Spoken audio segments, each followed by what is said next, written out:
জ্বালানি তেলের কারণে ঈদ যাত্রায় কোনো প্রভাব পড়বে না বলে জানিয়েছেন সড়ক নৌ ও রেলমন্ত্রী শেখ রবিউল আলম। কমলাপুর রেল স্টেশন পরিদর্শনে এসে তিনি জানান 15 মার্চ থেকে গণপরিবহনের চাহিদা অনুযায়ী তেল দেয়া হবে, পুনর্বিবেচনা করা হবে রেশনিং ব্যবস্থা। ঈদ উপলক্ষে ভাড়া বাড়ানোর সুযোগ নেই বলেও মন্তব্য করেন সড়কমন্ত্রী।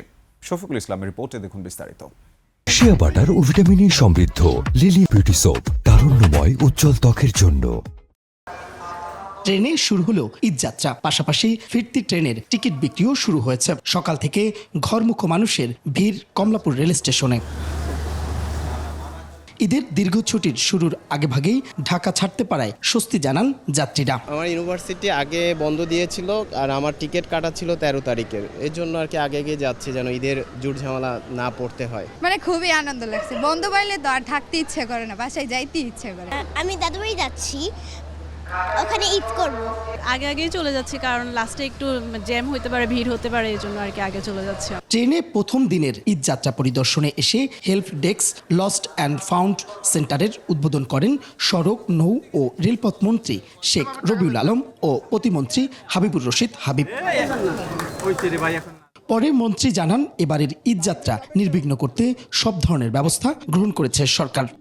মাননীয় প্রধানমন্ত্রী আপনার এই সেবা অথবা রেল যোগাযোগটাকে যুগ উপযোগী করে মনোরম পরিবেশে স্বাচ্ছন্দ্যে অল্প সময়ে অধিক দূরত্বে যাওয়ার জন্য জনবান্ধব করতে চান, জনপ্রিয় করতে চান, এবং সে ব্যাপারে তার নির্দেশনা আছে, সেভাবে আমরা কাজ করছি।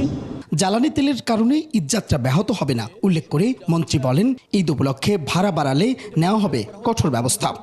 জ্বালানি মন্ত্রী আমাকে ইনশিওর করেছেন, তিনি বলেছেন 15 তারিখ থেকে পর্যাপ্ত তেল পাবলিক পরিবহনে সরবরাহ করা হবে, আর তেলের দাম বাড়ানো হবে না, যার ফলে ভাড়া বাড়ছে না আর দুর্ভোগ হওয়ার সম্ভাবনা আমি দেখছি না। নির্বাচিত সরকারের প্রতি আস্থা রাখারও আহ্বান জানান সড়ক নৌ ও রেলপথ মন্ত্রী। ন্যায্য সমালোচনা করেন, ত্রুটিগুলি যদি দেখিয়ে দেন, দেখবেন যে না, পর্যায়ক্রমে সমাধান হয়ে যাচ্ছে।